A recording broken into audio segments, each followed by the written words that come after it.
gente que nunca vai gostar de você. Tem gente que você não fez nenhum mal para ela e ela não gosta de você. Mas tem gente que você fez muito bem para ela e mesmo assim ela não gosta de você. Se você é uma pessoa de Deus, você sabe que quem te abençoa é abençoado, quem te amaldiçoa é amaldiçoado.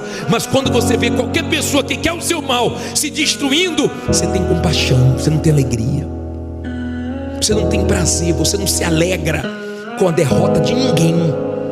Pelo contrário, você sente compaixão da pessoa. Você não comemora, tá vendo? Porque tem gente que é maligna, né? E ela fica, tá vendo? Foi mexer comigo, aconteceu isso. Foi mexer comigo, aconteceu aquilo. Não se alegre nem na derrota dos seus inimigos. Queira que eles encontrem a salvação em Jesus também. Não fique preocupado com eles. Você não tem que ficar preocupado com quem não gosta de você. Você sabe por que a pessoa não gosta de você.